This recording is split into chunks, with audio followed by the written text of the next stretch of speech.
Well, fresh and bubbly after a big Melbourne Cup day. Absolutely, Yeah. a big weekend of celebrations. Derby Day and obviously Melbourne Cup were a huge day here on track.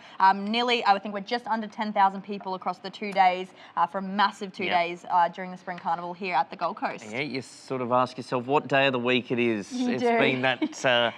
one of those weeks. Yes, Derby Day flowed into trials. Big set of trials here on Monday. We had the 2-year-old debut competitors lining up, some nice horses taking part in those trials. Check out Gibbo's reviews.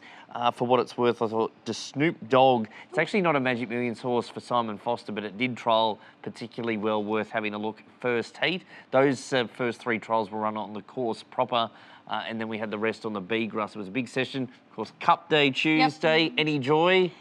No winnings for me. I don't think many people would have backed Knight's Choice in the Melbourne Cup, but one of the girls in the office did, and she was very excited. I think Tiana won a big amount of money on that one. Is that why she's off? Yeah. So celebrating her wins, I think. Lucky number for her mum. So, but no one else had any winners. It's funny. I said it on air yesterday that for a Queensland victory, a so-called Queensland victory rider horse.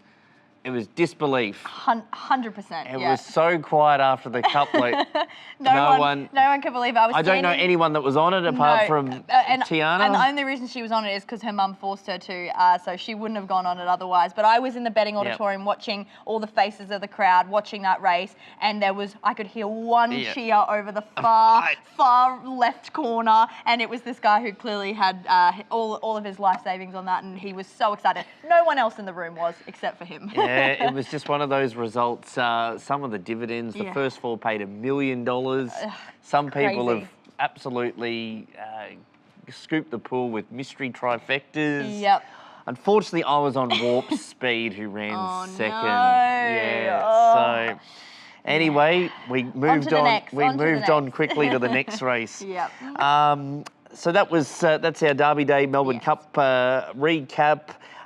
Good to see Overfall run well for Peter Roble down the straight at Flemington on Tuesday. Loomed had just got beaten in the last few strides, but she gave an almighty sight in that stakes race on Saturday.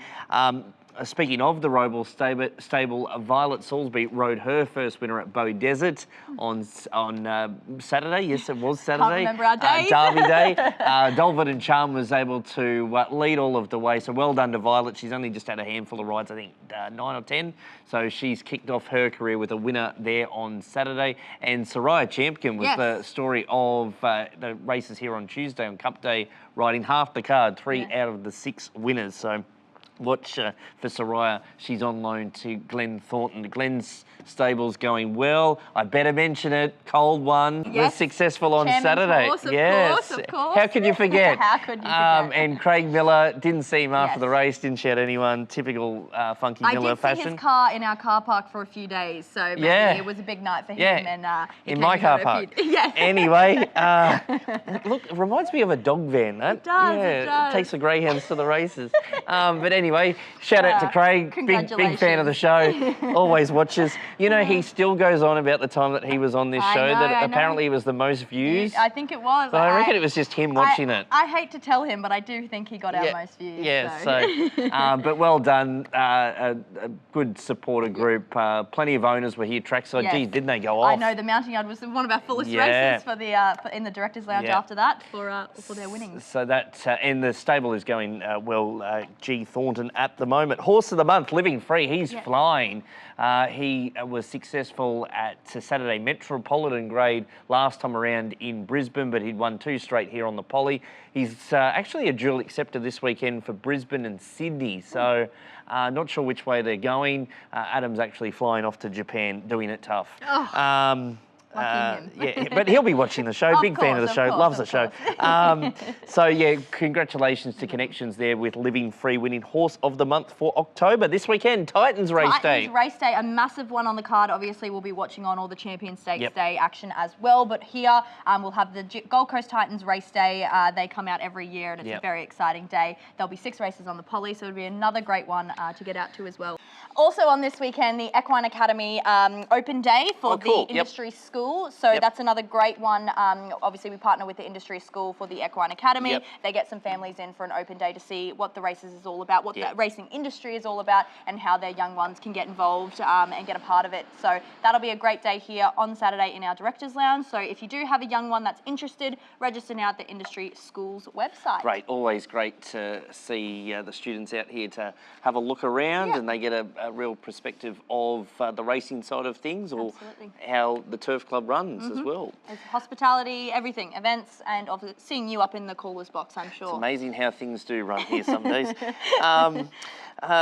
Anyway, let's find a winner for the weekend. Champions Day, this has become a really big race day now. It was Stakes Day and they had the sprint and Queen Elizabeth. So it was sort of 3 feature races on the last day of the carnival, but now they've really ramped it up and now it's this Champions Day, and all the fields in Melbourne are terrific. So it's a great day to get involved here at the Turf Club, but also to watch another day of high quality racing. Pride of Jenny, they sacked the jockey this week. Not a bit of controversy with that owner. He loves it. We got Via Sistina off the big Cox Plate win. Without a fight, the Caulfield Cup Melbourne Cup winner from last year, he's resuming off an injury. Bella Nipotina. So it's a great day's racing. It really has taken a whole new level this Saturday. Have you got a winner for us? I do. I mentioned, when haven't I mentioned Mr. Brightside on the show? Oh, yes. So I'm going to follow along in the Champion Mile, going Mr. Brightside, and then here on the coast, I'm going to go race 6, number 6, Torre Vista. Won here last start. Yeah, it was nice very good. Form, so David McComb's stable's going really well at the moment. He had another good winner at Grafton yesterday. My bet for the Champions race meeting, the race 8, the Champions race over 2,000 metres, Deny Knowledge. Yes. 25 to 1. She'll go forward and lead, and I reckon she'll run a place as long as the weather keeps dry. It's been a firm deck all week at Flemington. If the weather remains dry and it's a good track, she'll go forward. She just didn't see out the 2400 in the Caulfield Cup, where she was well backed. She won the start before. I reckon she's a big price. Deny Knowledge, $26. Race 8, number 12. Here for the coast, race 4, number 1, Sherborg, stick to winning form. He's flying. He's going for 4 straight and has found a winnable race again. No rider at the moment, but I'm sure they'll claim on him. Race 4, number 1, Sherborg. Well, that's it. That's a wrap. That's a wrap. What a week. What a week, and I'm sure after Stakes Day this weekend, we'll all be ready for a bit of a rest next week with our Phantom. Oh, no, we don't rest. Bow Desert on the Friday. Yes, November. That's my birthday too. Oh, you'll be out at Bowie calling yeah, the Bowie races what a for your birthday present. Very exciting for you. Yes. Anyway, that is a reminder for everyone. Just feel free, GoFundMe page or something like that. It's been a long week. It's been a bad week on the punt. It has. Let's look forward to next week. Hopefully we'll be picking it back up. In the box seats, coming to you next week as a preview for Bow Desert next Friday. Catch you then.